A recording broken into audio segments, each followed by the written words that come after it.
கர்த்தருடைய வார்த்தையை கேட்கறதுக்கு ஆயத்தமாக இருக்கிறீங்களா?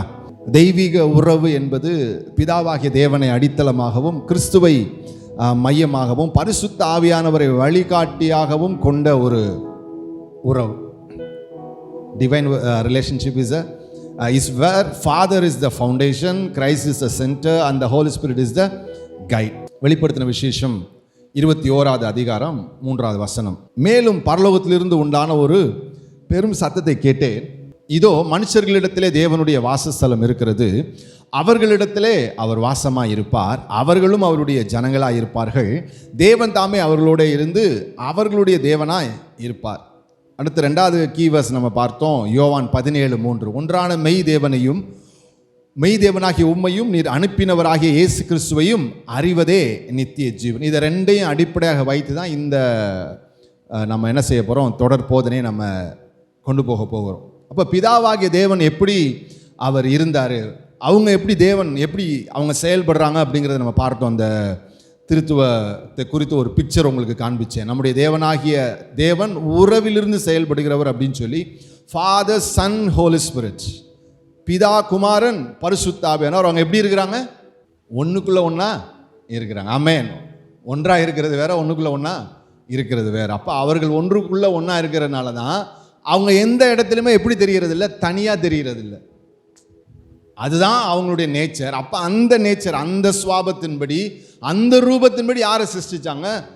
மனுஷர்களை சிருஷ்டித்தாங்க. நாம் அப்படி தான் சிருஷ்டிக்கப்பட்டோம். அப்போ இந்த சிஸ்டம் எப்படி இயங்குது, அதுதான் ஃபேமிலி அப்படிங்கிறத உங்களுக்கு நான் காண்பித்தேன். கணவன், மனைவி, பிள்ளைகள், இவங்க 3 பேரும் ஒருவருக்குள்ள ஒருவராக என்ன செய்யணும், ஒன்றாக இருக்கணும். இந்த உறவிலிருந்து அவங்க என்ன செய்யணும், அதை அறிந்து தேவனோடு அவங்க என்ன செய்யப்படணும், இணைக்கப்படணும் அப்படிங்கிறத உங்களுக்கு நான் கடந்த வாரத்தில் காண்பித்தேன். அதுக்கப்புறம் தான் யோவானுக்குள்ளே வந்தோம். ஒன்றான மெய்தேவனாகிய உம்மையும் நீர் அனுப்பினவராகிய குமாரனையும் அறிவதே. அப்போ அறிவது அப்படிங்கிறதுக்கு 2 கிரீக் வேர்டு உங்களுக்கு சொன்னேன், ஞாபகம் இருக்கா? கினஸ்கோ அப்படிங்கிற வேர்ட் சொன்னேன், அடுத்து ஓய்டோ அப்படிங்கிற 2 வேர்டு. ஓய்டோ அப்படின்னா உங்களுடைய ஞானத்தில் படித்து இந்த மாதிரி விஷயங்களில் வர்ற அந்த ஞானம், அந்த அறிதல், அந்த நாலேஜ்.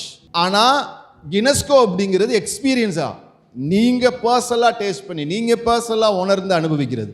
அப்போ எப்படி தேவனை அறியணும், நான் பர்சனலாக என்ன செய்யணும், அவரை அறியணும். நான் அவரோடு நெருங்கி அந்த அனுபவத்திலேருந்து எனக்கு உண்டாகிற அந்த அறிதல், அந்த புரிதல், அப்படி அறியணும். அதுக்கு பேர் தான் உறவு அப்படிங்கிறத நம்ம குறித்து நம்ம பார்த்து போகலாம். யாத்திராகமம் 25வது அதிகாரம் 8வது வசனம் 9வது வசனம். யாத்திராகம் 25, 8, 9. அவர்கள் நடுவிலே நான் வாசம் பண்ண எனக்கு ஒரு பரிசுத்த ஸ்தலத்தை உண்டாக்குவார்களாக, நான் உனக்கு காண்பிக்கும் வாசஸ்தலத்தின் மாதிரியின்படியே அதனுடைய எல்லா தட்டுமுட்டுகளும் மாதிரியின்படியும் அதை செய்வீர்களாக. ஸோ ஆண்டவர் மோசேவை வனாந்தரத்தில் அந்த சீனாய் மலையில் மேலே கொண்டு வந்து என்ன செய்கிறாரு, அவனை வர வச்சு அவன்கிட்ட நிறைய விஷயங்களை பேசுகிறார். அப்போ ஆண்டவர் சொல்கிறார், ஒரு ஆசரிப்பு கூடாரத்தை எனக்கு என்ன செய்ய, உருவாக்கு. ஏன் உருவாக்கணுமா, நான் அவர்கள் நடுவிலே வாசம் பண்ணணும். நான் என் ஜனத்தோடு வாசம் பண்ண விரும்புகிறேன். ஸோ நான் போன வாரமே உங்களுக்கு சொன்னேன், ஆதியாகமத்திலேருந்து வெளிப்படுத்தின விசேஷம் வரைக்கும் ஆண்டவருடைய ஒரே ஏக்கம் என்னன்னா, என் ஜனத்தோடு, என் பிள்ளைகளோடு நான் இருக்கணும், என் பிள்ளைகள் என்னோடு இருக்கணும்.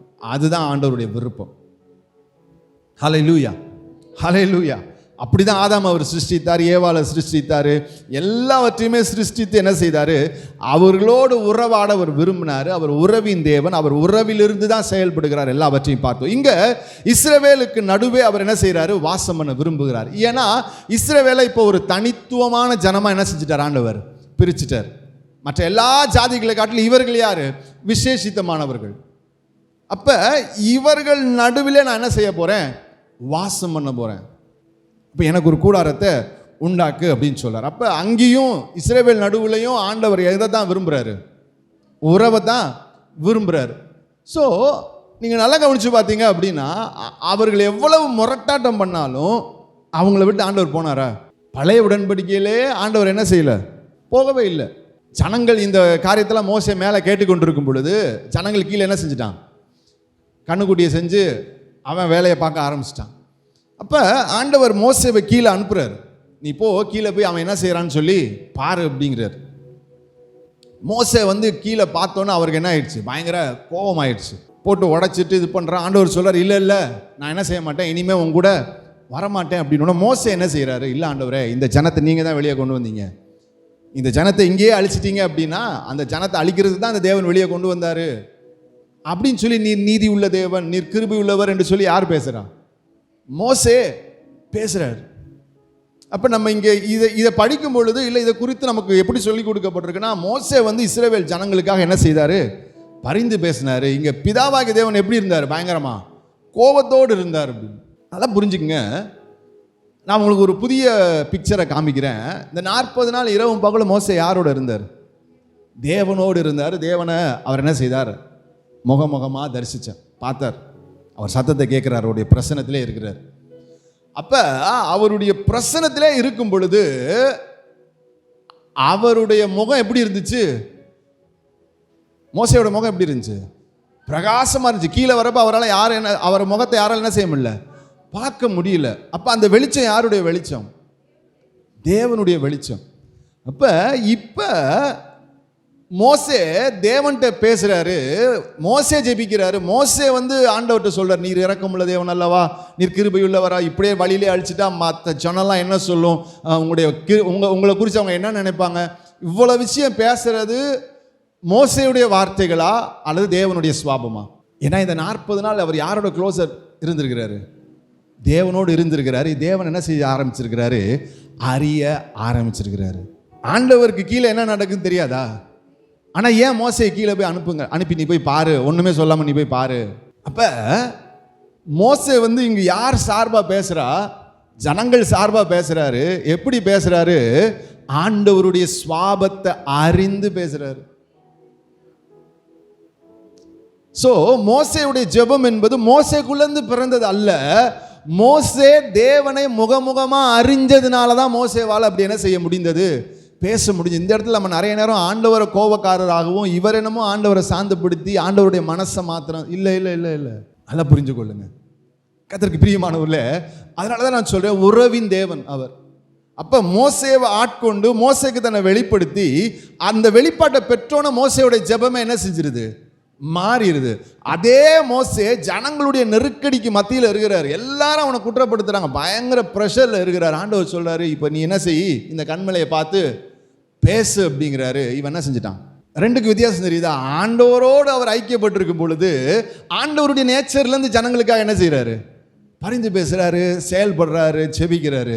இந்த ஜனங்களோடு இருக்கும் பொழுது ஜனங்களுடைய அந்த அந்த அந்த நேச்சர் யாரை பிடிச்சிருது, மோசையை பிடிச்சி. அவன் எப்படி முரட்டாட்டமாக இருக்கணும், அது மாதிரி அந்த ப்ரெஷரில் என்ன செஞ்சிடறாரு, பேசுன்னு சொன்ன இடத்துல போய் என்ன செஞ்சிடறாரு, படான்னு அடிச்சிடறாரு. ஸோ இந்த டிஃப்ரென்ஸ் நீங்கள் நல்லா பாருங்கள், புரிஞ்சுக்கொள்ளுங்க. ஸோ இதை உங்கள் மனதில் நிறுத்தி கொள்ளுங்க. அப்படியே உபாகமம் 6வது அதிகாரத்துக்கு நம்ம திருப்பிக் கொள்ளலாம். உபாகமம் 6வது அதிகாரம் 4வது வசனம் 5வது வசனம். இஸ்ரவேலே கேள், நம்முடைய தேவனாகிய கர்த்தர் ஒருவரே கர்த்தர். நீ உன் தேவனாகிய கர்த்தரிடத்தில் உன் முழு இருதயத்தோடும் உன் முழு ஆத்மாவோடும் உன் முழு பலத்தோடும் அன்பு கூறுவாயாக. Hear O Israel, the Lord is a God, the Lord is one. இங்கு ஒருவரே கர்த்தர், the Lord is one அப்படிங்கிறது நியூமரிக்கல் வேர்டு கிடையாது, எண்ணிக்கையின் அடிப்படையான வேர்டு கிடையாது, ஐக்கியம் உறவின் அடிப்படையான வார்த்தை, ரிலேஷனலாக இருக்கிற வார்த்தை. இன்னொரு விதத்தில் நீங்கள் பார்த்தீங்க அப்படின்னா, நீ போக போகிற இடத்துல நிறைய கலாச்சாரங்கள் இருக்குது, நிறைய பழக்க வழக்கங்கள் இருக்குது, அதை நீ ஃபாலோ பண்ணிடாத. நான் தான் உன்னுடைய தேவன், நான் மாத்திரம்தான் உன்னுடைய தேவன். ஸோ இந்த மீனிங்கில் அந்த இடத்துல சொல்லப்பட்டிருக்கு. ஓகேவா, நல்லா புரிஞ்சுங்க. அப்புறம் சொல்லுது, நீ உன் தேவனாகிய கர்த்தரிடத்தில் உன் முழு இருதயத்தோடும் உன் முழு ஆத்மாவோடும் உன் முழு பலத்தோடு என்ன செய், அன்பு கூறுவாயாக. இதுக்கு முன்னாடி நீங்கள் பார்த்தீங்க அப்படின்னா நிறைய கற்பனைகளை பேசுவார் மோசே. இது மோசையுடைய அந்த லாஸ்ட் டைமில் நடக்கிற ஒரு கான்வர்சேஷன். இப்போ லீடர்ஷிப் மோசையிலேருந்து யாருக்கு போக போகுது, ஜாஷ்வாவுக்கு போக போகுது, யோசுவாவுக்கு போக போகுது. அதுக்கு முன்னாடி அந்த கடைசி காலகட்டத்தில் மோசே பேசுகிற வார்த்தைகள் தான் உபாகம் முழுவதும். அப்போ இந்த இடத்துல ஒன்று தெளிவாக சொல்கிறார். இந்த உபாகமம் 6, 4, 5 இந்த வசனங்கள் இஸ்ரவேலருக்கு ரொம்ப முக்கியமான வசனம். இதுக்கு பின்னாடி நிறைய கற்பனைகள், நியாய பிரமாணங்கள், நிறைய விஷயங்கள் வருது. ஆனால் இது எல்லாவற்றிற்கும் பீக்கா எதை கொண்டு போய் வைக்கிறாரு, உன் தேவனாகிய கர்த்தரிடத்திலே உன் முழு இருதயத்தோடும் முழு ஆத்மாவோடும் உன் முழு பலத்தோடு என்ன செய், அன்பு கூறு. அதே உபாகமம் 30வது அதிகாரம் 20வது வசனத்தை எடுத்து வாசிச்சு பாருங்க. 30:20 கர்த்தர் உன் பிதாக்களாகிய ஆபிரகாமுக்கும் ஈசாக்குக்கும் யாக்கோப்புக்கும் கொடுப்பேன் என்று அவர்களுக்கு ஆணையிட்டு கொடுத்த தேசத்திலே குடியிருக்கும்படிக்கு உன் தேவனாகிய கர்த்தரில் அன்பு கூர்ந்து அவர் சத்தத்திற்கு செவி கொடுத்து அவரை பற்றி கொள்வாயாக, அவரே உனக்கு ஜீவனும் தீர்க்காயுசுமானவர். அப்போ அவர் சத்தத்துக்கு செவி கொடுக்கறதுக்கு முன்னாடி முதல்ல நமக்கு என்ன முக்கியமான தேவை? அவரில் அன்பு கூர்ந்து. ஸோ இந்த நியாயப்பிரமாணங்கள், கட்டளைகள், இது எல்லாவற்றையும் ஆண்டவர் கொடுத்துட்டு அவர் சொல்றாரு, இதெல்லாம் விட மேலே உனக்கு நான் உனக்கு காமிக்கிறேன். நீ உன் தேவனாகிய கர்த்தரிடத்தில் முழு இருதயத்தோடு, முழு பலத்தோடு, முழு ஆத்மாவோடு என்ன செய்? அன்பு கூறு. ஸோ ஆண்டவருக்கு பின்னாடி கொடுத்த அந்த டேர்ம்ஸ் அண்ட் கண்டிஷன்ஸ் எல்லாம் முக்கியம் இல்லை. ஆண்டவர் ஃபஸ்ட்டு கொடுக்குற, நீ என்னை நேசி. என்னை நீ நேசிச்சின்னா இதெல்லாம் ஆட்டோமேட்டிக்காக நீ நிறைவேற்றிடுவ. ஆனால் இவங்க அன்பு கூறுறதை விட்டுட்டு இந்த ஒர்க்கில் சாட்டிஸ்ஃபை ஆகிறதுக்கே அவன் என்ன செஞ்சுக்கிட்டே இருந்தான்? ட்ரை பண்ணிக்கிட்டே இருந்தான். அவனால் திருப்தியாக முடியலை. ஸோ மார்க்கு சுவிசேஷத்துக்கு நீங்கள் திருப்பிக் கொள்ளுங்க. மார்க்கு 12வது அதிகாரம் 28வது வசனத்தில், வேத பாரகரில் ஒருவன் அவர்கள் தர்க்கம் பண்ணுகிறதை கேட்டு அவர்களுக்கு நன்றாய் உத்தரவு சொன்னார் என்று அறிந்து அவரிடத்தில் வந்து கற்பனைகளில் எல்லாம் பிரதான கற்பனை எதுவென்று கேட்டான். ஆண்டவர்கிட்ட வந்து ஒரு பைபிள் டீச்சர் கேட்குறார், வேதபாரகன் கேட்குறான். இயேசு அவனுக்கு பிரதியுத்தரமாக, கற்பனைகள் எல்லாம் பிரதான கற்பனை எதுவென்றால், இஸ்ரவேலே கேள், நம்முடைய தேவனாகிய கர்த்தர் ஒருவரே கர்த்தர். உன் தேவனாகிய கர்த்தரிடத்தில் உன் முழு இருதயத்தோடும், உன் முழு ஆத்மாவோடும், உன் முழு மனதோடும், முழு பலத்தோடும் அன்பு கூறுவாயாக என்பதே பிரதான கற்பனை. ஜீசஸ் எதை கோட் பண்ணுறார்? உபாகமம் 6:4 தான் கோட் பண்ணுறார். அப்போ அந்த வேதபாரகன் வந்து கேட்குறான், எது பிரதான கற்பனை? பிரதான கற்பனை என்ன அப்படின்னா, கொலை செய்யாதே, விபச்சாரம் செய்யாதே, பாவம் செய்யாத, திருடாத, இச்சியாத, இது பிரதான கற்பனை அல்ல. பிரதான கற்பனை, நீ ஆண்டவரிடத்துல முழு மனதோடும் பலத்தோடும் ஆத்மாவோடு என்ன செய்? அன்பு கூறு. நல்லா புரிஞ்சுக்குங்க, நான் அவரை நேசிக்க ஆரம்பிச்சிட்டேன் அப்படின்னா நான் அவருக்கு பிடிச்ச மாதிரி நடந்துப்பேன். அவ்வளோதான், சிம்பிள். அப்போ அன்பு கூறுவாயாக அப்படிங்கிற அந்த ஒரு விஷயத்திலேயே எல்லா கற்பனைகளும் என்ன செஞ்சிருது? நிறைவேறிடுது. அப்போ உறவுங்கிறது எவ்வளோ முக்கியம். இன்னைக்கு நம்ம நிறைய, நான் வர்ஷிப்பில் சொன்னது மாதிரி நிறைய சிஸ்டம் கிரியேட் பண்ணி வச்சுட்டோம். ஆண்டவரோடு நீங்கள் இருக்கும் பொழுது தான் நீங்கள் மெய்யாகவே பரிசுத்தமாக்கப்படுறீங்க. அங்கே தான் உண்மையான பரிசுத்தமே நடக்குது. நீ இதெல்லாம் பண்ணலை அப்படின்னாலே என்ன செஞ்சிடற? நீ பாவம் செஞ்சுட்டு ஆண்டவரை என்ன செய்ய முடியாது? நீ நெருங்க முடியாது, ஆண்டவர்கிட்ட நீ வர முடியாது. அப்போ நமக்குள்ள ஒரு ஃபியர் வந்து, ஐயோ இதை பண்ணிடக்கூடாது, ஐயோ அதை பண்ணிடக்கூடாது. அதனால சொன்னேன், நம்ம ஈவன் பைபிள் படிக்கலாம் கூட உடனே நமக்கு என்ன வந்துடுது? ஒரு கில்ட்டி வந்துடுது. நான் நல்லா தெளிவாக சொல்ல, உங்களை பைபிள் படிக்க வேணான்னு சொல்லலை. ஆனால் ஏதோ ஒரு சூழ்நிலையில் நீங்கள் வேதம் படிக்கல அப்படின்னே உங்களுக்குள்ள ஒரு கில்ட்டி வந்துடும். ஐயோ அவ்வளோதான், நான் என் பரிசுத்தத்தை இழந்துருவேன், நான் தப்பு பண்ணிடுவேன், இது வந்துடுவேன். இல்லை இல்லை இல்லை இல்லை, நான் கடந்த வாரமே சொன்னேன், இவைகள் எல்லாமே தேவனை நீங்கள் அறிஞ்சு கொள்வதற்கு உங்களுக்கு ஒரு டூல்ஸ், ஒரு கருவிகளாக கொடுக்கப்பட்டிருக்கு. இதன் மூலமாக நீங்கள் தேவனை அறிஞ்சு தேவனை நெருங்கணும், அவ்வளோதான். அப்போ இந்த இடத்துல ஆண்டவர் தெளிவாக சொல்றார், இதுதான்ப்பா பிரதான கற்பனை. அப்போ அன்பு கூறு, உறவு. அடுத்து அவர் அதை தொடர்ந்து சொல்றாரு, இதற்கு ஒப்பா இருக்கிற இரண்டாம் கற்பனை என்னவென்றால், உன்னிடத்தில் நீ அன்பு கூறுகிறது போல பிறனிடத்திலும் அன்பு கூறுவாயாக என்பதே இவைகளிலும் பெரிய கற்பனை வேறொன்றுமே இல்லை. ரெண்டுமே, ஃபஸ்ட்டு செகண்ட் ரெண்டுமே அன்பு பற்றினதான். ஒன்று தேவன் அன்பு கூறணும், அடுத்து பிறனிடத்தில் அன்பு கூறணும். இன்னைக்கு நம்மளால் பிறரிடத்தில் அன்பு கூற முடியுதா? நம்மளால் பிறனிடத்தில் நிச்சயமாக அன்பு கூற முடிகிறது இல்லை. நமக்கு பிரியமா, இல்லை நாம் எதிர்பார்க்குற மாதிரி நாம் சொல்கிறத கேட்குற அந்த டைப் ஆஃப் பீப்புள் நாம் என்ன செய்வோம்? நேசிப்போம், எல்லாம் இது பண்ணுவோம். ஆனால் நம்ம சொல்கிறதுக்கு எதிர்த்து ஒருத்தங்க பேசிட்டாங்க, நாம் நினச்ச மாதிரி இல்லை அப்படின்னா நம்ம என்ன செய்ய மாட்டோம்? பெருசாக அன்பு கூற மாட்டோம். ஆனால் வேதம் தெளிவாக சொல்லுது, நீ என்ன செய்யும்? உன் பிறனிடத்திலே அன்பு கூறுவாயாக. ஸோ நான் ஆர்டரில் வரேன், ஏன் என்னால் பிறனிடத்தில் அன்பு கூற முடியல? ஏன்னா முதலாவது நான் என்ன அன்பு கூறலை. என்னை ஏன் நான் அன்பு கூறலை? ஏன்னா என் தேவனை நான் முழு இருதயத்தோடு, முழு பலத்தோடு, முழு ஆத்மாவோடு அன்பு கூறலை. புரியுதா உங்களுக்கு? ஃபஸ்ட்டு நான் உண்மையாக அவரோடு உறவில் இருந்தேன் அப்படின்னா, அவரோடு நான் உறவில் இருந்தேன்னா ஃபஸ்ட்டு நான் என்ன நேசிப்பேன். இங்கேயும் அதான் பிரச்சனை. உன்னை நீ வெறுக்கணும்னு நமக்கு சொல்லி கொடுத்துட்டாங்க. உன்னை நீ வெறுக்கலை அப்படின்னா உன்னால் என்ன செய்ய முடியாது? ஆண்டவருக்கு பிரியமா நடக்க முடியாது. உன் சுயத்தை ஒழிக்கணும். நான் அதெல்லாம் தப்புன்னு சொல்லலை. உன்னை வெறுக்கணும் மீன்ஸ் உன்னை குறித்து எதையுமே நீ கேர் பண்ணிக்க கூடாது, உன்னை நீ நேசிக்க கூடாது, உன் சரீரத்தை நேசிக்க கூடாது, உனக்குரியதை நேசிக்க கூடாது. அப்படி நம்மளை பழக்க வச்சுட்டாங்க. அது தவறு. அப்படி ஆண்டவர் எந்த இடத்துலையும் சொல்லவே இல்லை. நல்லா புரிஞ்சுக்கொள்ளு. பாஸ்டர் என்ன சொல்றீங்க? உன் வீட்டையாவது, கழுதையாவது, குதிரையாவது, மனைவியாவது, தாயாவது, தகப்பனையாவது, பிள்ளையாவது நீ என்னில் அதிகமாக அன்பு கூர்ந்தா நீ என்ன செய்ய முடியாது? எனக்கு என்ன ஃபாலோ பண்ண முடியாது. அப்போ யாரையுமே நேசிக்க இல்லை. நல்லா புரிஞ்சுக்க. ஆண்டவர் இவங்க யாரையும் அன்பு கூற வேணாம்னு சொல்லலை. முதலாவது தேவன் அன்பு கூறுங்க. ஃபர்ஸ்ட் இடத்துல யாரை வைக்கணும்? ஆண்டவரை வைக்கணும். அடுத்த இடத்துல யாரை வைக்கணும்? மற்ற எல்லாத்தையும் வைக்கணும். குடும்பத்தை கொடுத்தவர் யாரு? திருமணத்தை ஏற்படுத்தினவர் யாரு? அப்படி ஏற்படுத்திட்டு உன் மனைவியை நேசிக்காதன்னு எப்படி ஆண்டவர் சொல்லுவார்? ஸோ நம்ம நிறைய விஷயங்களை குழப்பி வைக்கப்பட்டோம்.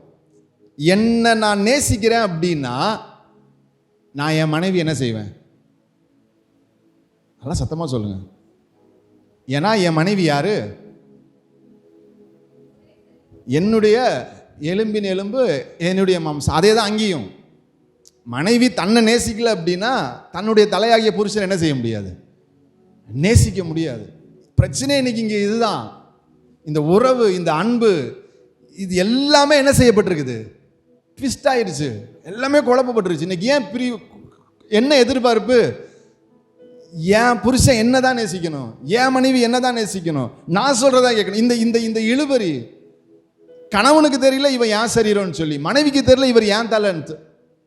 இந்த அண்டர்ஸ்டாண்டிங் உள்ள வந்துருச்சுனாலே குடும்பம் எப்படி ஆயிரும்? சந்தோஷமாயிரும். பாருங்க, இந்த வசனங்கள்லாம் நம்ம பெருசா பெருசா முக்கியப்படுத்த மாட்டோம். நீங்க ஆண்டவரை நேசிக்கல அப்படின்னா உங்களால நேசிக்க முடியாது. உங்களால நேசிக்க முடியலன்னா உங்க பிறனை உங்களால நேசிக்க முடியாது. நான் ஆண்டவரை நேசிக்கும் பொழுது நான் ஒன்றை புரிந்து கொள்கிறேன். ஆண்டவருடைய உறவுக்குள்ளே நான் போகும்போது ஒன்றை நான் புரிந்து கொள்கிறேன். நான் அவருடைய சாயல், அவருடைய ரூபம். நீங்களும் நானும் ஆண்டவருடைய சாயல்ல ரூபத்தில் படைக்கப்பட்டிருக்கிறோம். நான் ஆண்டவரை நேசிக்கும் பொழுது நான் என்ன நேசிக்கிறேன்? என்ன நான் நேசிக்கிறேன் மீன்ஸ் நான் அவருடைய சாயலில் படைக்கப்பட்டிருக்கிறேன். நான் அவருக்காக படைக்கப்பட்டிருக்கிறேன். அவர் என்ன ரசிக்கிறாரு, அவருக்கு நான் முக்கியம்.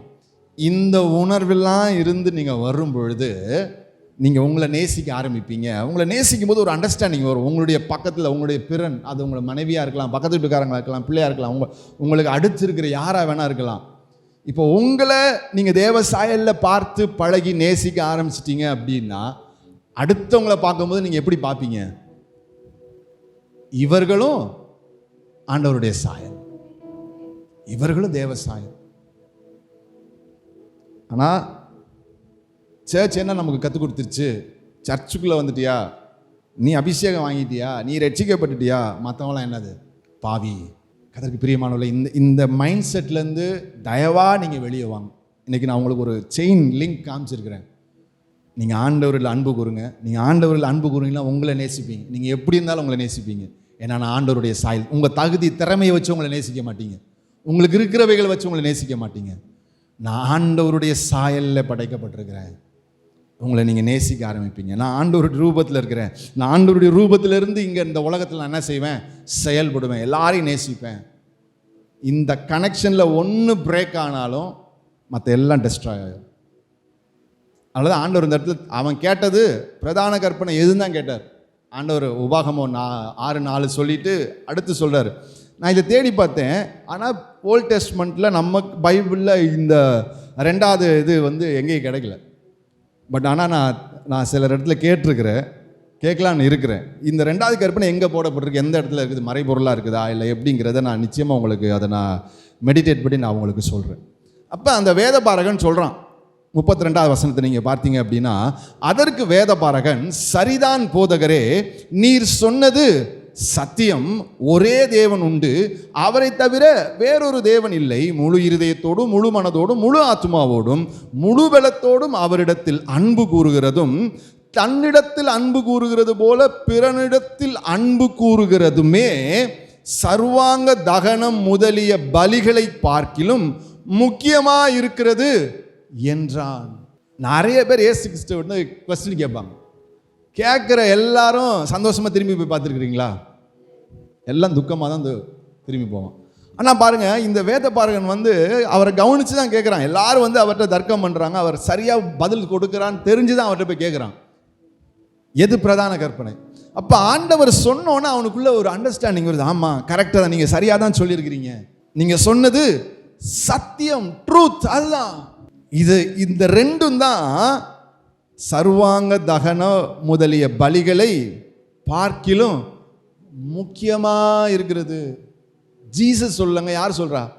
ஒரு வேத பாரகன் சொல்றான், வேதத்தை நியாயப்பிரமாணத்தை அறிஞ்சு கற்றவன் சொல்றான், இதுல இருக்கிற இந்த இன்ஸ்ட்ரக்ஷன்ஸ், இந்த கைட்லைன்ஸ், இது எல்லாவற்றை காட்டிலும் இது ரொம்ப ரொம்ப ரொம்ப ரொம்ப முக்கியமாக இருக்கிறது. ஸோ தேவனுடைய உறவு அப்படிங்கிறதுடைய இம்பார்ட்டன்ஸை நீங்கள் புரிந்து கொள்றதுக்கு தான் இன்றைக்கி நான் இந்த பகுதியை உங்களுக்கு நான் காண்பிக்கிறேன். அப்போ அதுக்கு ஆண்டவர் என்ன ஆன்சர் பண்ணுறார்? 34வது வசனம், இயேசு கிறிஸ்து அவனை பார்த்து சொல்கிறாரு, அவன் விவேகமாய் உத்தரவு சொன்னதை இயேசு கண்டு, நீ தேவனுடைய ராஜ்யத்துக்கு தூரமானவன் அல்ல என்றார். அதற்கு பிரியமானவர்களே, இந்த அண்டர்ஸ்டாண்டிங்குள்ளே வந்தோன்னு ஆண்டவர் சொல்கிறார், நீ ரொம்ப தூரத்தில் இல்லைப்பா, நீ வந்துட்ட, தேவனுடைய ராஜ்யத்துக்கு தூரமானவன் அல்ல, நீ எங்கே இருக்கிற? பக்கத்தில் இருக்கிற. இன்னும் நீ சரியான அண்டர்ஸ்டாண்டிங்குள்ளே வந்துட்ட அப்படின்னா உன்னால் ராஜ்யத்துக்குள்ளே என்ன செஞ்சிட முடியும்? பங்கடைஞ்சிட முடியும். ஸோ இதில் தான் இன்னொரு நிருபத்தில், நீங்கள் இன்னொரு சுவிசேஷத்தில் பார்க்கும்போது, எனக்கு பிறன் யார் அப்படின்னு சொல்லி கேட்பான். உன் பிறனிடத்தில் அன்பு கூறுவாயாக அப்படின்னு ஆண்டவர் சொல்லும்போது, எனக்கு பிறன் யார் அப்படிங்கும் போது அந்த நல்ல சமாரியனுடைய உவமையை ஆண்டவரை சொல்வார். அப்போ அவன் அடிபட்டு கிடப்பான், அவனுக்கு யார் உதவி செய்தாலும் அவங்க தான் என்ன செய்கிறான்? பிறன். சமாரியர்களை ஏன் ஆண்டவர் உள்ள கனெக்ட் பண்ணுறாரு? சமாரியர்களுக்கு யூதர்கள் என்ன செய்ய, யூதர்களுக்கு சமாரியர் என்ன செய்யாது? பிடிக்காது, அவர்கள் அருவருப்பானவர்கள், அவர்கள் கலப்பினம் அப்படின்னு சொல்லி அவங்கள ஒதுக்கி வச்சுருப்பாங்க. சமாரியர்கள் யூதரை தங்கள் ஊர் வழியாக போக அனுமதிக்க மாட்டாங்க. அப்போ இந்த வேத பாரகன்ட்ட ஓமையை சொல்லும் பொழுது லேவியனையும் ஆசாரியனையும் ஆண்டவர் என்ன செய்கிறாரு? அவன் முகத்திரையை கிழிச்சு விட்றாரு ஆண்டவர். நான் என்ன செய்ய மாட்டேன், இவன் அடிபட்டு கிடக்கிறான், செத்துட்டானா எனக்கு தீட்டாயிரும் அப்படின்னு சொல்லி அவன் கடந்து போயிட்டான். ஆனால் இவன் அற்பமா என்ற சமாரியன் வந்து இவனுக்கு என்ன செய்கிறான்? உதவி செய்கிறான். அந்த கள்ளர் கைகள் அகப்பட்டவர், அவன் இஸ்ரவேலன், அவன் யூதன். அப்போ இவன் ஆட்களே இவன் என்ன செஞ்சிட்டாங்க? புறந்தள்ளிட்டு போயிட்டாங்க. ஆனால் ஒரு சமாரியன் வந்து அவனை எடுத்து சத்திரத்தில் கொண்டு போய் சேர்க்குறாரு, அவனுக்கு ட்ரீட்மெண்ட்டுக்கு காசு கொடுக்குறாரு. நல்லா கவனிச்சுக்கோ, நான் ஒரு வேலையாக போகிறேன், நான் திரும்பி வரும்போது நீ கூட காசு கொடுத்தா நான் என்ன செய்கிறேன்? உனக்கு கொடுக்குறேன். ஸோ அந்த அந்த அந்த சமாரியானுக்குள்ளே இருந்த அந்த அன்பு யாரிடத்தில் இருக்கிற அன்பு? தேவனிடத்தில் இருக்கிற அன்பு.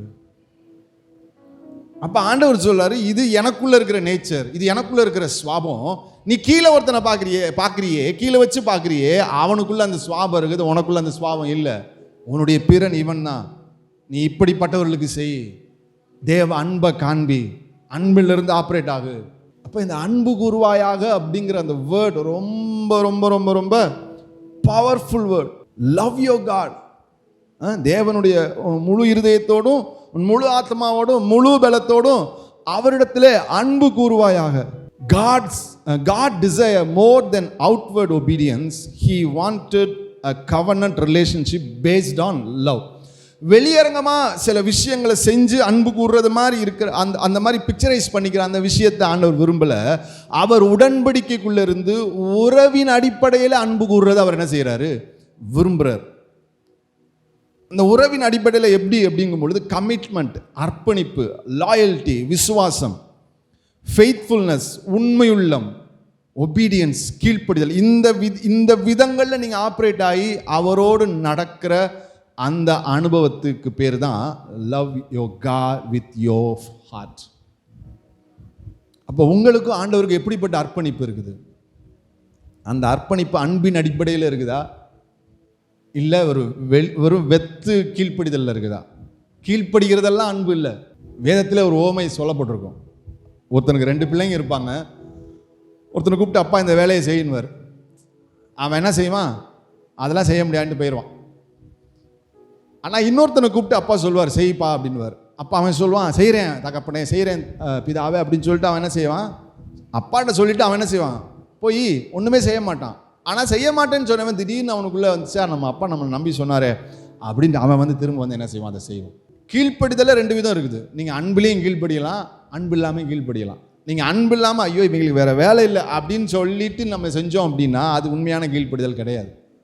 அப்போ அந்த கமிட்மெண்ட் அப்படி நீங்கள் ஒபே பண்ணணும், அந்த அன்பிலிருந்து கீழ்ப்படியணும். லாயல்ட்டி, விசுவாசம் அப்படின்னு சொல்லும் பொழுது அந்த ஃபெய்த் அப்படிங்கிற அந்த வேர்டு இல்லை, விசுவாசம்னா உண்மையாக நேர்மையாக இருப்பாங்கல்ல, ஃபெய்த்ஃபுல்னஸ், அந்த வேர்ட் தான் லாயல்ட்டி, ஃபெய்த்ஃபுல்னஸ்லாம். அப்போ உறவிலிருந்து நீங்கள் என்ன செய்யணும், அன்பிலிருந்து அவருக்கு எல்லாவற்றையும் செய்யணும் அப்படிங்கிறது ஆண்டவர் விரும்புகிறார். அதுதான் அந்த உபாகமம் 6:4 அவர் சொல்கிறாரு. அடுத்து உன் முழு இருதயத்தோடும் அப்படின்னு சொல்லும் பொழுது இந்த வித் ஆல் யோர் ஹார்ட் அப்படின்னு சொல்லும்போது மைண்ட், வில், எமோஷன், டிசிஷன், உங்களுடைய மனம், சித்தம், உணர்ச்சிகள், முடிவுகள், இது எல்லாவற்றிலிருந்தும் உங்களை உண்மையாக அர்ப்பணித்து நேசித்து ஆண்டவருக்காக செய்கிறது தான் full heart, with all your heart, முழு இருதயத்தோடு. அப்போ உங்கள் மனதினால, விருப்பத்தினால, உணர்ச்சிகளால், தீர்மானங்கள்னால நீங்கள் அப்பாவை அன்பு கூர்ந்து, தேவனை அன்பு கூர்ந்து நீங்கள் செய்கிறீங்க பார்த்தீங்களா, அதுக்கு பேர் தான் முழு இருதயம். அப்போ தன்னுடைய ஜனம் தனக்கு எப்படி தன்னோடு நடக்கணும், தனக்கு எப்படி கீழ்ப்படியணும், தன்னை எப்படி நேசிக்கணுமா, முழு இருதயத்தோடு. அப்போ உன் மைண்ட், வில், எமோஷன், டிசிஷன், இது எல்லாவற்றிலும் நீ என்ன செய்யணுமா, நீ உணர்ந்து உன்னை ரெப்ரசன்ட் பண்ணுறது, உன்னை அர்ப்பணிக்கிறது தான் அந்த முழு இருதயத்தோடு. God calls believers to devote every thought, desire and decision to Him. உங்கள் முழு மனதோடு உங்களுடைய எண்ணங்கள், ஏக்கங்கள், எதிர்பார்ப்புகள் எல்லாவற்றையும் அவருக்கு அர்ப்பணித்து அவரை ஃபாலோ பண்ணுறதுக்கு பேர் தான் முழு இருதயம் அப்படின்னு சொல்லி நம்ம பார்க்குறோம். அடுத்து வித் ஆல் யோர் சோல், முழு ஆத்மாவோடும். ஆத்மா அப்படிங்கிறது நெஃபேஷ் அப்படிங்கிற எபிரேய வார்த்தை அதுக்கு பயன்படுத்தப்பட்டிருக்குது. அதில் பார்த்தீங்க அப்படின்னா அந்த ஆத்மாவில் தான் என்ன இருக்குதா, லைஃப் ஸ்டைல் இருக்குது, ஐடென்டிட்டி இருக்குது, அந்த உள்ளான ஆளுகை, இன்னர் பர்சனாலிட்டி இருக்குது. அப்போ உங்கள் ஆத்மாவிலிருந்து நீங்கள் அன்பு கூறும் பொழுது உங்கள் வாழ்க்கை மூலமாக, உங்கள் வாழ்க்கை முறை மூலமாக அவரை நேசிக்கிறது, உங்கள் அடையாளம் மூலமாக அவரை நேசிக்கிறது, உங்கள் உள்ளான ஆளுமை மூலமாக அவரை என்ன செய்கிறது, நேசித்து அவருக்கு கீழ்ப்படுகிறது, உங்களை அர்ப்பணிக்கிறது, உங்கள் முழு வாழ்க்கையை அர்ப்பணிக்கிறது. அதான் முழு ஆத்மாவோடும். அடுத்து முழு பலத்தோடும், வித் ஆல் யோர் ஸ்ட்ரென்த். இதுக்கு பார்த்தீங்கன்னா மேயோட் அப்படிங்கிற ஒரு ஹீப்ரு வேர்ட் பயன்படுத்தப்பட்டிருக்கு. வெரி மச் அல்லது எக்ஸீடிங்லி, அதான் அதோட மீனிங். அப்போ வித் ஆல் யோர் ஸ்ட்ரென்த் அப்படின்னா உங்களுடைய எல்லா வலிமையோடும், உங்களுக்கு இருக்கிற எல்லா வளங்கள், ரிசோர்ஸஸோடும், உங்களுடைய எல்லா திறன், எபிலிட்டிஸோடும், உங்களுடைய எல்லா பொசிஷன்ஸ், உங்களுக்கு இருக்கிற எல்லா பொசிஷன்ஸோடும், உங்களுக்கு இருக்கிற எல்லா உரிமைகள், சொத்துகளோடும், உங்களுக்கு இருக்கிற எல்லாவற்றோடும் அவரை நீங்கள் என்ன செய்யணுமா, அன்பு கூறணும். அப்போ உங்களுடைய இருதயத்தில், உங்களுடைய ஆத்மாவில் மைண்ட், வில், எமோஷன், டிசிஷன், இதெல்லாம் இருதயம். Life style, identity, inner person, இதெல்லாம் soul. Strength, resources, abilities, positions, இதெல்லாம் எதில் வருது, ஸ்ட்ரென்த்தில், பலனில் வருது. ஸோ இப்படி நீங்கள் அன்பு கூறணும்னு சொல்லி அவர் என்ன செய்கிறாரு, விரும்புகிறார். அப்படி தான் இஸ்ரவேலை அவர் எதிர்பார்த்தார். நீ என்ன அப்படி அன்பு கூறு, நீ உன் தீர்மானத்திலிருந்து அன்பு கூறு, உன்னுடைய வாழ்க்கை முறையிலிருந்து அன்பு கூறு, உனக்கு இருக்கிற எல்லாவற்றிலிருந்து அன்பு கூறு. ஆனால் காலம் போக போக போக போக என்ன ஆயிடுச்சு, நம்ம வெறுமனை நம்முடைய எஃபர்ட்ஸில் மாத்திரம் சில விஷயங்களை செஞ்சுட்டு நாம் நினச்சிக்கிறோம் ஆண்டவர் சாட்டிஸ்ஃபை ஆகிட்டாரு. ஆபேலும் பலியை கொண்டு வரான், காயினும் பலியை கொண்டு வரான். ஆனால் காயினுடைய பலி என்ன செய்யப்படலை, அங்கீகரிக்கப்படலை. ஆபேலுடைய பலி அங்கீகரிக்கப்பட்டிருக்கு. என்னுடைய பலி ஏன் அங்கீகரிக்கப்படலை அப்படிங்கிற கோபம் காயினுக்கு இருக்குது. ஆனால் என்ன பிரச்சனை அப்படிங்கிறத அறிஞ்சிக்கிறதுக்கு அவனுக்கு என்ன இல்லை, விருப்பம் இல்லை. அது எப்படி என் பலியை நீங்கள் நிராகரிக்கலாம், அது எப்படி என் காணிக்கை நீங்கள் என்ன செய்யலாம், நிராகரிக்கலாம். ஆண்டவர் சொல்லாரு, நீ நன்மை செய்தால் உனக்கு என்ன உண்டு, நன்மை உண்டு. ஏன் அந்த பலி அங்கீகரிக்கலங்கிறதுக்கு வேதத்தில் ரீசன் போடலை. ஆனால் ஆண்டவர் சொல்கிற இந்த ஒரு வார்த்தை, அவன் கொண்டு வந்த அந்த காணிக்கையில் ஏதோ ஒரு விஷயம், அந்த காணிக்கை மீன்ஸ் அந்த பொருள், அந்த மெஷர், அந்த அளவில் சொல்லலை. அவன் கொண்டு வந்த விதத்தில் ஏதோ ஒரு குறை இருக்குது. ஆபேல் கொண்டு வந்ததில் ஏதோ ஒரு விதத்தில் ஒரு நிறைவு இருந்திருக்குது. அந்த டிஃப்ரென்சியேஷன் நம்ம நிறைய நேரம் புரிஞ்சுக்கிறது இல்லை. அப்போ முழு பலத்தோடு முழு ஆத்மாவோடும் உன் முழு இருதயத்தோடு நீ அன்பு கூறு அப்படிங்கும் பொழுது நாம் கொண்டு வருகிற காணிக்கையோ நம்முடைய செயல்களை வச்சு ஆண்டவர் மெஷர் பண்ணல.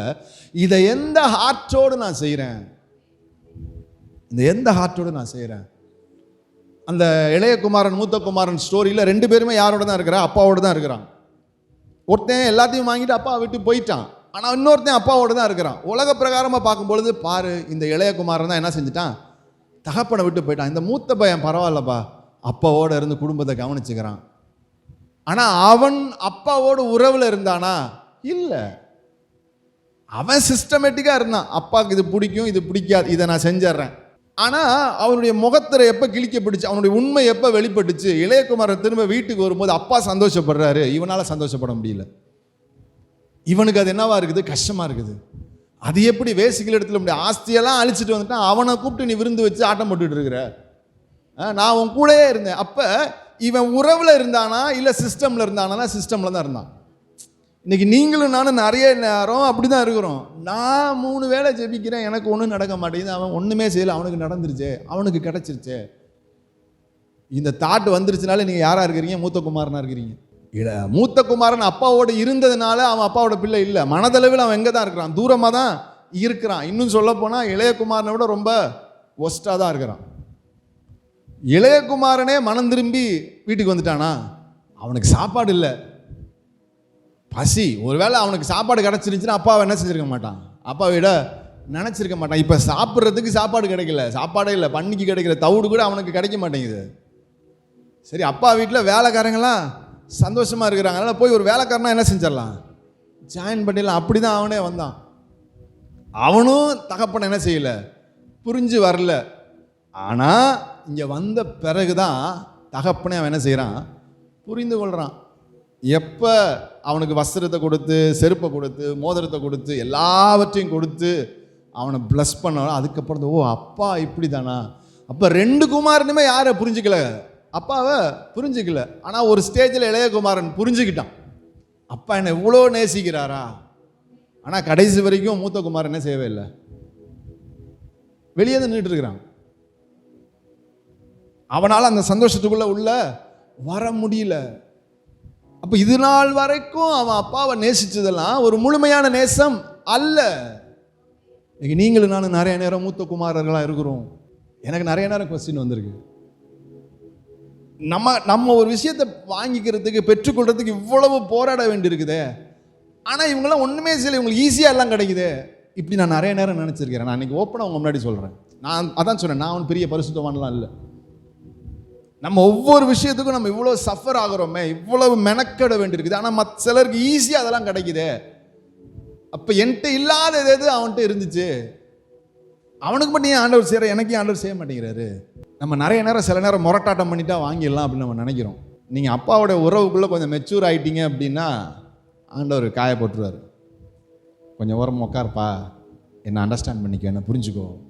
இது கோவத்தில் ஆண்டவர் செய்கிறது இல்லை, அண்டர்ஸ்டாண்டிங்காக தான் செய்கிறது. நல்லா புரிஞ்சுக்கோ.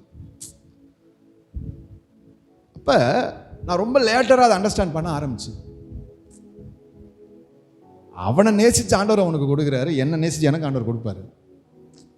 ஆனால் நான் ஆண்டவர்கிட்ட எப்படி எல்லாத்தையும் வாங்க பார்க்குறேன். நான் உங்களுக்கு ஊழியம் பண்ணுறேனே, நான் ஃபுல் டைமாக வந்துட்டேனே, நான் ஜெபிக்கிறேனே, நான் அங்கே போகிறேனே, இங்கே போகிறேனே, என் கிரியையை வச்சு நான் ஆண்டவர்கிட்ட வாங்க பார்க்குறேன். ஆண்டவர் சொல்கிறார், அதெல்லாம் தூக்கி போடு, நீ என்னை நேசி, நேசத்துலேருந்து எல்லாவற்றையும் ரிசீவ் பண்ணு, அன்பிலிருந்து எல்லாவற்றையும் பெற்றுக்கொள், அன்பிலிருந்து எல்லாவற்றையும் பெற்றுக்கொள். அதனால தான் தாவீது தான் வாழ்க்கையில் ஒன்றை கூட தேடி போகவே இல்லை, எல்லாம் தாவீதை தேடி வந்துச்சு.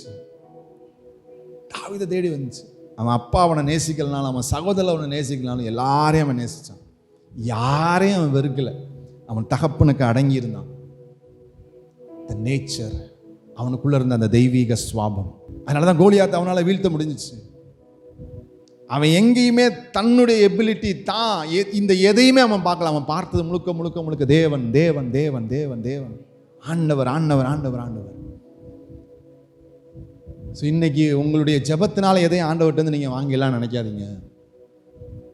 உங்களுடைய பிரயாசங்களினால இதெல்லாம் பார்த்து ஆண்டவர் என் மேலே மனம் இறங்கி எனக்கு கொடுத்துருவாரு. இல்லை, வேதம் தெளிவாக சொல்லுது, நம்முடைய எல்லா கிரியையும் அழுக்கும் கந்தலும் குப்பையுமா இருக்குது. நீங்கள் உங்களுக்கு பெருசாக தெரியும். ஆண்டவர் போய் முன்னாடி நிற்கும்போது பொசுக்குன்னு இருக்கும். நான் அப்படி பண்ணியிருக்கிறேனே, நான் இப்படி பண்ணியிருக்கிறேனே. பிதாவாகிய தேவன் சொல்லுவார், நான் என் ஒரே பேரான குமாரனை கொடுத்துருக்கிறேன், அதுக்கு ஈக்குவல் அது. அப்போ நான் எல்லாவற்றையும் எப்படி ரிசீவ் பண்ணிக்கொள்ள முடியும்? அன்பினாலே, அன்பினாலே, அன்பினாலே. எங்கள் வர்ஷிப்பில் நான் சொன்னேன், கம்யூனியனில் சொன்னேன், அவருடைய ரத்தம் உங்கள் மேலே பூசப்பட்டிருக்குது. அவரை நீங்கள் புசிக்கிறீங்க. அந்த உணவு போஜனம் அப்படிங்கிறது ஐக்கியத்துக்கு அடையாளம், உறவுக்கு அடையாளம். அப்போ அவராலே சூழப்பட்டிருக்கிறீங்க, அடையாளமிடப்பட்டிருக்கிறீங்க, அவரோடு ஐக்கியப்பட்டிருக்கிறீங்க. அந்த அன்பிலே பெருகும் பொழுது உங்கள் வாழ்க்கையில் எல்லாமே என்ன செய்யும்? தானாக கிடைக்கும். நீங்கள் மற்றவங்களுக்கு நடக்குது, அங்கே நடக்குது, இங்கே நடக்குது இல்லை, நீங்கள் ஆண்டவரை நேசிங்க, உங்கள் வாழ்க்கையில் அதை விட பெஸ்ட் ஆண்டவர் கொண்டு வருவார். நீங்கள் ஒரு பிரயாசத்தினால ஒன்றை வாங்கிடலாம் அப்படின்னு நீங்கள் தயவு செய்து நினைக்காதீங்க. நம்ம இந்தியன் கல்ச்சரில் நிறையா இதெல்லாம் இருக்குல்ல, ஸ்டோரிஸ்லாம் இருக்குல்ல. அப்போ அதில் வந்து ஒரு ராஜாவோ இல்லை ஒரு பெரிய என்ன சொல்கிறது, ஒரு டிவோட்டியோ, ஒரு என்ன சொல்கிறது, ஒரு முனிவரோ, அவங்க என்ன செய்வாங்க, அவங்களுக்கு சில விஷயங்கள் வேணும் அப்படின்னா அவங்க போய் என்ன செய்வாங்க, தவம் இருப்பாங்க. அப்போ அந்த தவத்தை பார்த்து மெச்சி என்ன செய்வார், கடவுள் வந்து இறங்கி அவங்களுக்கு அவங்க கேட்குறத கொடுப்பார். ஸோ இந்த சிஸ்டமில் தான் நம்ம வளர்ந்து வந்ததுனால நம்ம ஆண்டவருக்குள்ளே வந்த பிறகு கூட நம்ம என்ன நினைக்கிறோம், நான் 40 நாள் ஃபாஸ்டிங் இருந்துட்டேன் அப்படின்னா ஆண்டவர் எனக்கு இதை செஞ்சிருவார். நான் திரும்ப சொல்கிறேன், நீங்கள் ஃபாஸ்டிங் இருக்கிறது தப்புன்னு நான் சொல்லவே இல்லை, நல்லா புரிஞ்சுக்குங்க. நான் ரொம்ப ஆணித்தரமாக சொல்கிறேன், நீங்கள் ஃபாஸ்டிங் இருக்கலாம். நானும் ஷெல்லியும் இப்போ 2 மாதமாக எவ்ரி தேர்ஸ்டே ஃபாஸ்டிங் இருக்கிறோம். அப்போ உபவாசம் இருப்பது தப்பு இல்லை. நாங்கள் ஏன் உபவாசம் இருக்கிறோம் அப்படின்னா இந்த விஷயங்களுக்கு நடக்கணும், இந்த கையில் நாங்கள் ஆண்டவரோடு கூட டைம் ஸ்பெண்ட் பண்ணுறோம், அவ்வளோதான். ஆண்டவரோடு இன்னும் உறவாடுறோம், நாங்கள் இன்னும் ஆண்டவரை அறிய விரும்புகிறோம். அப்போ அதுக்கு எங்களுக்கான நேரத்தை நாங்கள் கொடுக்கறதுக்கு மற்ற எல்லாத்தையும் என்ன செஞ்சிடறோம், ஒதுக்கி வச்சோம். I am not against fasting.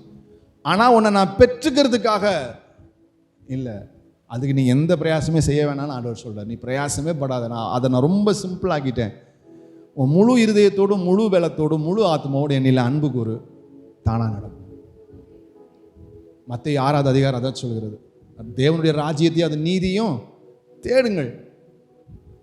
Seek, அதை அறிஞ்சுக்கோ, அது எப்படி ஃபங்க்ஷன் ஆகுது தெரிஞ்சுக்கோ, அது போதும். மற்றெல்லாம் தானாக அவன் வாழ்க்கையில் வரும். இப்போ எல்லா இடத்துலையுமே ஆண்டவர் உறவை தான் முக்கியப்படுத்துகிறதை நம்ம பார்க்குறோம். கர்த்தருக்கு பிரியமானவர்களே, அப்போ இன்றைக்கு இந்த டிவைன் ரிலேஷன்ஷிப்பில் ஆண்டவர் நமக்கு கொடுக்குற இந்த 2வது செய்தியில் ஆண்டவர் நமக்கு கொடுக்குற கால் என்ன தெரியுமா? நீ உன் முழு இருதயத்தோடும், முழு பலத்தோடும், முழு ஆத்மாவோடும் என்னை லவ் பண்ணு, என்ன நேசி. உன் வாழ்க்கையில் எல்லாவற்றையுமே நீ அன்பின் மூலமாக பெற்றுக்கொள்கிறதுக்கு ஒன்று நீ என்ன செய்ய, உன் மனதை புதுசாக்கு. அந்த எல்லா சிஸ்டம், எல்லா ஹேபிட்ஸ், எல்லா ரிலீஜியஸ்டிக் வியூ இதிலேருந்தெல்லாம் நீ கொஞ்சம் உடச்சி வெளியே வா. ஆண்டவருடைய உறவு ரொம்ப சிம்பிள், ஆண்டவருடைய உறவு ரொம்ப எளிமையானது. அவர் நீ அப்படி இருக்கணும், இப்படி இருக்கணும், அது இது இல்லை. நீ என்னை நேசி, நான் உன் வாழ்க்கையில் கொடுத்து கொண்டிருக்க நீ உணர ஆரம்பிச்சிருவேன். அதையும் சொல்கிறேன், என்ன அவரை நேசித்தா தான் எனக்கு கொடுப்பாரா? இல்லை, நான் அவரை நேசிக்கும் போது அவர் என் வாழ்க்கையில் ஒர்க் பண்ணிக்கிட்டு இருக்கிறார், எனக்கு கொடுத்துக்கிட்டு இருக்கிறாருங்கிறத அறிய ஆரம்பிச்சிருவேன். ஏன்னா அவர் நம்மில முந்தி அன்பு கூர்ந்திருக்கிறார். அவர் தான் ஃபஸ்ட்டு என்னை லவ் பண்ணார், அவர் தான் ஃபஸ்ட்டு உங்களை லவ் பண்ணார். அதுக்கப்புறம் தான் நான் என்ன செஞ்சுருக்கிறேன், அவரை லவ் பண்ண ஆரம்பிச்சிருக்கிறேன். அப்போ ஃபஸ்ட்டு நேசித்து எல்லாவற்றையும் கொடுத்துட்டாரு. கிரியேஷன்லேயே பார்த்தீங்க அப்படின்னா ஆதாம் வர்றதுக்கு முன்னாடியே எல்லாம் என்ன இருந்துச்சு, ஆதாம் வருவான், வந்து ஒழுங்காக இருக்கிறானா, இந்த நன்மை தீமை அறியத்தக்க அந்த கனியை புசிக்கிறானா புசிக்கலாம், கொஞ்ச நாளைக்கு வெயிட் பண்ணுவோம். இல்லை, எல்லாம் அவனுக்கு நிறைவாக இருந்துச்சு. அவன் அதில் நல்லா என்ஜாய் பண்ணான், எல்லாம் அனுபவிச்சான். அப்போ ஆண்டவர்கிட்டருந்து வர்றது அப்படிங்கிறது நீங்கள் அன்பு கூறுறதுக்கு அப்புறம் வர்றது அல்ல, அது பேரண்டல் லவ். நான் அப்பா அம்மாவுக்கு ஒழுங்காக கீழ்ப்படிஞ்சா என் பிள்ளை எனக்கு கொஞ்சம் கீழ்ப்படிதுன்னு அப்பா அம்மா எனக்கு என்ன செய்வாங்க, என் தம்பிக்கு கொடுக்குறவ எனக்கு கொஞ்சம் கூட கொடுப்பாங்க. அப்பா என் ஒர்க்கை பார்த்து தான் என் அப்பா அம்மா என்னை நேசிக்கிறாங்க, எனக்கு செய்கிறது எல்லாவற்றையுமே பண்ணுறாங்க. ஆனால் என் அப்பா பரம அப்பா அப்படி இல்லை. அவர் என்னை நேசிக்கிறதுனால எனக்கு கொடுக்குறாரு, அவர் என்னை நேசிக்கிறதுனால என்னை ஆசீர்வதிக்கிறாரு, அவர் என்னை நேசிக்கிறதுனால என்னை உயர்த்துறாரு. இதை நான் புரிஞ்சுக்கிட்டு அவரை நேசிக்கணும். அதான் டிவைன் லவ், அதான் டிவைன் ரிலேஷன்ஷிப். ஸோ இன்னைக்கு இந்த உபாகமம் 6வது அதிகாரம் 4வது வசனம் 5வது வசனத்தில் ஆண்டவர் நமக்கு சொல்கிறது அதுதான். நாங்கள் எப்படி ஒன்றா இருக்கிறோமோ அது மாதிரி நீ எங்களுக்குள்ளே ஒன்றாயிரு, ஒன்றில் ஒன்றாயிரு, முப்பரி நூலாயிரு. என்னிடத்தில் முழு இருதயத்தோடும் முழு ஆத்மாவோடும் முழு பலத்தோடும் என்னை அன்பு கூறு, என்னை நேசி, என்னை லவ் பண்ணு.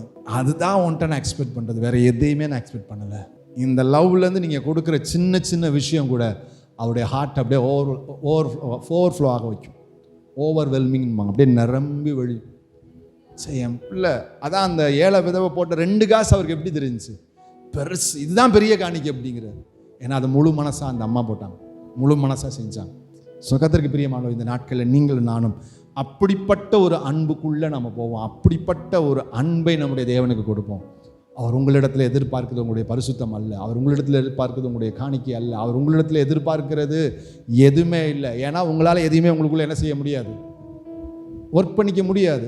அவர் தான் உங்களுக்கு பரிசுத்தத்தை கொடுக்கணும், அவர் தான் உங்களை ஆசீர்வதிக்கணும், அவர் தான் உங்கள் கையின் பிரயாசத்தை ஆசீர்வதித்து அவருக்கு அந்த கொண்டு வந்து கொடுக்கறதுக்குரிய சம்பாதிக்கிறதுக்குரிய பலனை உங்களுக்கு எல்லாமே அவரிடத்துலேருந்து தான் வருது. அதனால அவர் திருப்தி இல்லை, இதெல்லாம் என்கிட்டருந்து தான்ப்பா உனக்கு வருது. ஆனால் அன்பு அப்படிங்கிறது எனக்குள்ளேருந்து அவர்கிட்ட வரணும்னு விரும்புகிறார். ஸோ அந்த அன்பை நாம் அவருக்கு கொடுப்போம், அந்த உறவிலே நாம் மகிழ்வோம். நிச்சயமாகவே அது ஒரு பெரிய கிரேட்டஸ்ட் பிளெஸிங்கை நம்ம லைஃப்பில் கொண்டு வரும். கர்த்தர் தாமே நம்ம ஒவ்வொருவரையும் ஆசீர்வதிப்பாராக. அப்படி கண்களை மூடி கர்த்தரை நோக்கி நாம் பார்க்கலாம்.